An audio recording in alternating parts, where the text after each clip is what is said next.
Hey guys, it's Mike, your host of Craft Beer Storm. How are you doing today, this Friday? Are you getting ready for the weekend? You got your plans to go see some local breweries? I hope so, because those guys are busting their butt to make good beer for you. They are. It's not a freaking cakewalk, all right? I've done it myself, and it kicks your ass, so go out and support them. This why I'm doing this too, to help local brewers, you know, because they don't have the marketing budget, and they got all this huge pressure from the sheer number of breweries around them, and also these larger conglomerates that are trying to crush them. But we're gonna kick the larger conglomerates. But here we go, and we got craft brew news today. So, this is courtesy of brewbound.com. Awesome website. Go check it out. First story, Adam Lambert. No, not the lead singer or Queen, although you should go see them if you haven't. Excellent show. He does a kick-ass job. He's a successful guy, and this Adam Lambert that we're talking about is a successful guy too. He's going to join Roak Brewing and Dark Horse as president. And he's a longtime business industry exec. Adam Lambert is on the move after more than a year as chief revenue officer for BrewDog USA. We kept mentioning this guy when we talked about BrewDog because he just did tremendous things for them, and I know he's going to do great stuff for Roak Brewing and Dark Horse as well. And I got to get him on the podcast. If anybody knows him, point him my way. Lambert is joining Michigan's Roak Brewing Company and Dark Horse Brewing Company as president. The two microbreweries announced a deal in September that finally closed last week, leading to the formation of the Michigan Brewers Union platform. Lambert's last day at BrewDog is February 28th, although he plans to offer guidance on an as-needed basis. He's going to be a consultant. That's cool. Lambert started at the Scottish craft beer maker BrewDog's U.S. division in December 2018. In that time, BrewDog's U.S. volumes increased 46% to 53,000 barrels. So he really kicked ass there. And in his note to industry friends, Lambert called the last 2.5 years working for BrewDog as a consultant and a full-time employee one of the most challenging and yet rewarding times in his career. According to Lambert, it is unclear how high the ceiling it is for Roak and Dark Horse, which was founded in 1997. Both breweries possess about 20,000 barrels of capacity, but neither was close to hitting its maximum. So there you go. He's going to go in there and just boom, right? Get that beer out, which is good. He's a good man. Next story, Untappd. Parent company acquires Beer Advocate. Untappd is an app that you could download and rate beers on. It's really cool. Our beers are on it. Bear Brewing Company. Check it out. We got really good ratings too. So people like the beer. So Untappd's parent company acquires Beer Advocate. Two of the largest remaining beer rating platforms are joining forces. Next Glass, the parent company of popular beer rating app Untappd, has reached an agreement to acquire Beer Advocate. Financial terms of the transaction were not disclosed. Beer Advocate co-founder Todd Ahlstrom announced the deal on Beer Advocate forum, adding that Next Glass has acquired the brand, trademarks, website, data, etc. So it's done. Boom. Although Next Glass has acquired Beer Advocate's assets, users, Beer Advocate, and Untappd accounts will remain separate, according to the press release posted to Untappd's website. So they're going to keep everything separate, but it's under common ownership. But I'm sure there's going to be some meshing going on, I guess, in the future.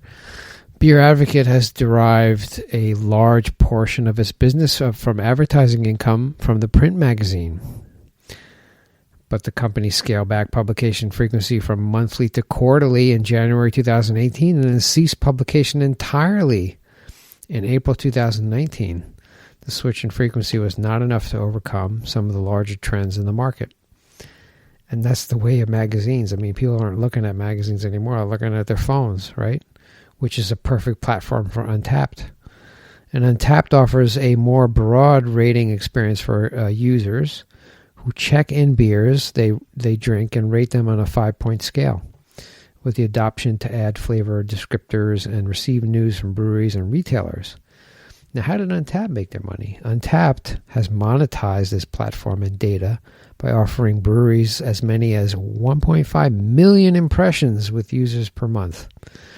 Among advertising opportunities on Untappd are sponsored badges, like $2,000 a month for a nationwide badge, in-app promotions, $10,000 per month, and a national promotion supported with an email to subscribers, and paid placements on its home screen, $30,000 per month for a national title. So these are heavy-duty fees that they charged these breweries, and if a lot of eyeballs are on Untappd, you're going to get a lot of exposure. Like 1.5 million impressions per month, and these badges are like like nicotine, right?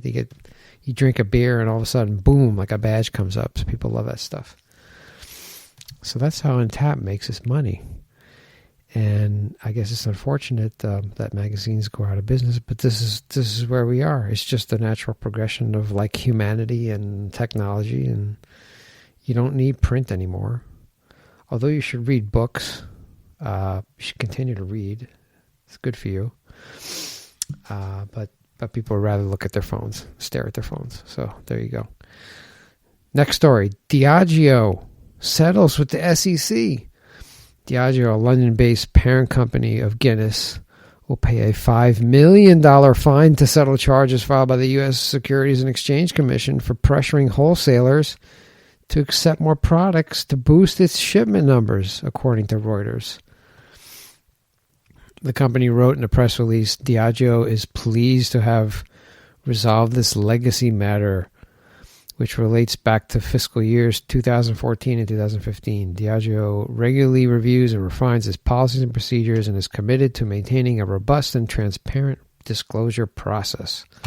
And that was written by a lawyer. In addition to Guinness, Diageo's portfolio also includes Captain Morgan, Kettle One, Smirnoff, among other brands. Diageo is huge, right? Guinness is one brand, but they have these other brands. Like Diageo's like I think they're the biggest in the world, I think, for beer and spirits. Big company.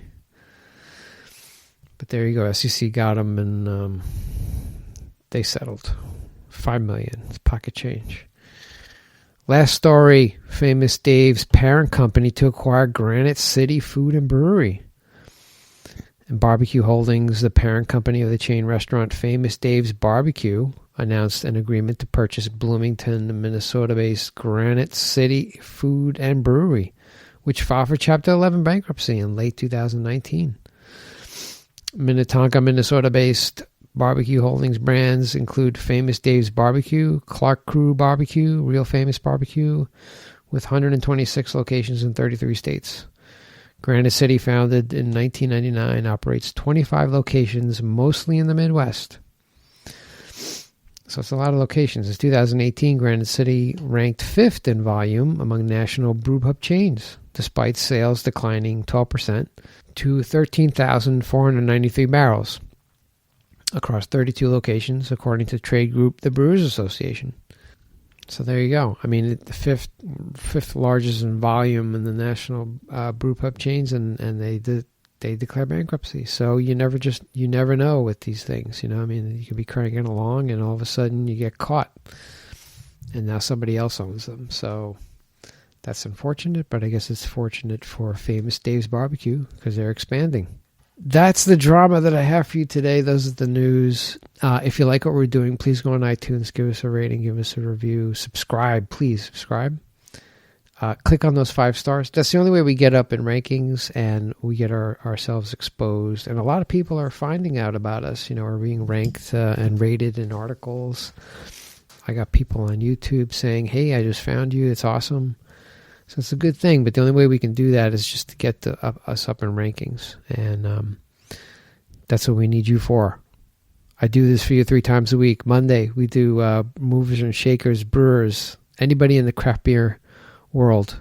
I'm going to a craft brewers conference. If you're going there, you want to talk, let me know. Shoot me an email, michael@craftbeerstorm.com. And we're going to interview as many people as we can. And Wednesdays we do beer styles. We pick a different style from the Great American Beer Festival listing of beers. Is over 100 in the subcategories. So we just pick a different one each week. Talk about the grain used, the amount of hops in it. Is it malty? Is it bitter? What kind of glass to serve it in? Examples of the style. Origins. So we go into it. There's just not lagers and, IPAs. There's just so many different types of beer. Worldwide beer. And Fridays we do Craft Brew News, which you just did. So that's your news of the week. I hope you have a great weekend. Go visit your local breweries. They're working hard for you. And we're going to see you on Monday with another awesome interview. Okay? Take care.